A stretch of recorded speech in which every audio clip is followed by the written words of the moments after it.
வணக்கம் நண்பர்கள் அனைவருக்கும். இது உங்கள் ராஜமால் எலக்ட்ரானிக்ஸ் முத்தியாபுரம் தூத்துக்குடி. நாம் இன்னைக்கு இந்த வீடியோ பதிவில் இந்த கன்வெர்ட்டர் போர்டு, அதாவது 12 to 24, 30, 32, 36 அந்த மாதிரி வேரியண்ட்டில் வரக்கூடிய இந்த கன்வெர்ட்டரை பற்றி நம்ம பார்க்க போகிறோம். இந்த கன்வெர்ட்டரில் நம்ம அதிகமாக யூஸ் பண்ணுறது சப்வூஃபருக்கு தான் யூஸ் பண்ணுறோம். சப் ஆம்பு யூஸ் பண்ணும்போது அதிகமாக ப்ரெஷர் இல்லை, பஞ்சிங் அதிகமாக இல்லை. அப்படிங்கிறப்போ இந்த பவர் செக்ஷனும் கொஞ்சம் நம்ம ஒரு சில காம்பனண்ட்டுகளை சேஞ்ச் பண்ணும்போது இன்னும் கொஞ்சம் நல்லாயிருக்கும். அது என்னன்னு பார்ப்போம்.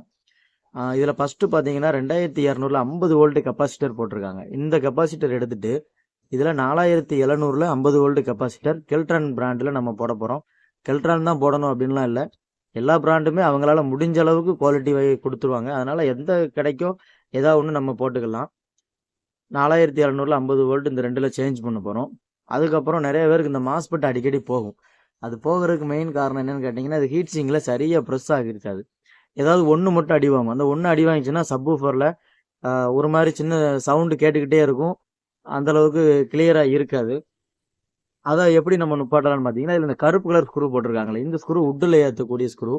இது இந்த அலுமினியத்தில் அந்தளவுக்கு டைட்டு நிற்காது. ஏன்னா இதில் த்ரெட்டு ரொம்ப கேப் விட்டு பெரிய த்ரெட்டாக இருக்கும். நம்ம அந்த கருப்பு ஸ்க்ரூவை எடுத்துகிட்டு இந்த மாதிரி அலுமினிய ஸ்க்ரூவை நம்ம இதில் போட போகிறோம். இந்த மாதிரி அலுமினிய ஸ்க்ரூவை போடும்போது டைட்டு நல்லா ஏறும். அலுமினியம் போட்டு இதில் டைட் பண்ணும்போது இந்த அலுமினியத்தில் நல்லா பிடிச்சி ஓரளவுக்கு அதை ப்ரெஸ் பண்ணும். அதுக்கப்புறம் பார்த்தீங்கன்னா இந்த இடத்துல ஒரு பட்டை ஒன்று போட்டிருக்காங்க, இரும்பு பட்டை. இந்த 2 மாஸ்பெட்டை அழுத்தி பிடிக்கிறது. இந்த பட்டை ஒரு சில நேரம் நெளிவு சுழிவுகளை கொஞ்சம் சரி செஞ்சு போட்டோம்னா ரெண்டையும் நல்லா ப்ரெஸ் பண்ணி பிடிக்கும்.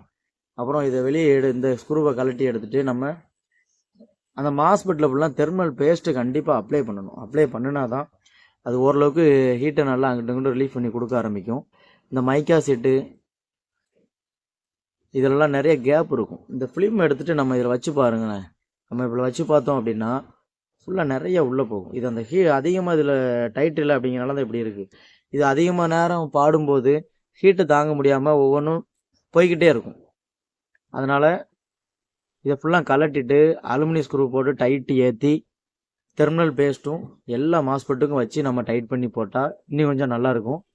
அது இல்லாமல் இதில் ஃபுல்லாக நல்லா பேஸ்ட் அப்ளை பண்ணிடுங்க. அப்புறம் இந்த கெப்பாசிட்டர்லேயும் நம்ம பேஸ்ட் நல்லா அப்ளை பண்ணணும். அப்போ தான் அது வண்டி வைப்ரேஷனில் உருவி உழுகாமல் இருக்கும். நான் கண்டிப்பாக உருவிடும் ஒரு காலகட்டத்தில். அந்த மாதிரி எல்லாம் பண்ணணும். அது மாதிரி இதை நீங்கள் கேபினட் உள்ளே வைக்கும்போது இந்த லெக்கெல்லாம் பாருங்கள், ரொம்ப தூரம் நீட்டிக்கிட்டு இருக்கும்.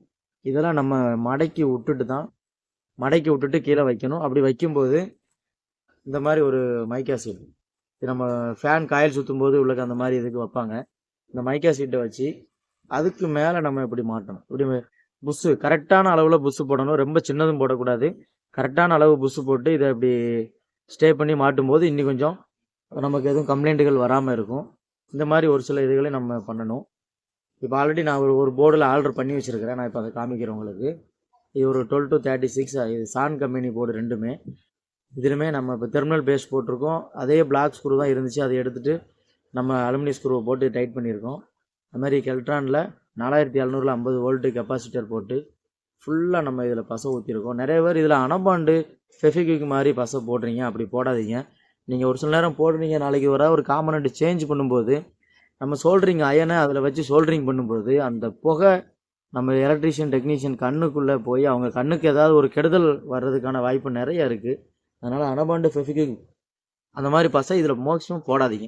இந்த லெக்கு ஃபுல்லாக நான் மடக்கி விட்ருக்கேன் பாருங்கள். இந்த எல்லா காலுமே மடக்கி விட்ருக்கேன். கரெக்டான இடத்துல நம்ம கரெக்டாக மாட்டினோம்னா கரெக்டான லெவல் புஷ்ஷு, அப்புறம் இந்த மாதிரி மைக்கா சீட்லாம் போட்டு மாட்டினா அதில் வர்ற ஒரு சில பிரச்சனைகள் வராமல் இருக்கும். இப்போ இதில் யூஸ் பண்ணியிருக்க அந்த 4 மாஸ்பெட் இருக்குது பார்த்தீங்களா, இதில் ஒரு 3 வகையான மாஸ்பெட் நம்ம யூஸ் பண்ணலாம். IRF செட்டு 44N அப்படின்ற மாஸ்பெட்டும், P55NF06 அப்படின்ற மாஸ்பெட்டும் யூஸ் பண்ணலாம். இன்னொன்று IRF 3205 அப்படின்ற மாஸ்பெட் இதில் யூஸ் பண்ணலாம். இதில் யூஸ் பண்ணிக்கிறது பார்த்தீங்கன்னா IRF 3205. இந்த 3 மாஸ்பெட்டில் எதுனாலும் நம்ம இந்த இடத்துல போயிருச்சு அப்படின்னா மாற்றிக்கலாம். 4மே ஒரே சீரியஸாக மாற்றுறது ரொம்ப நல்லது.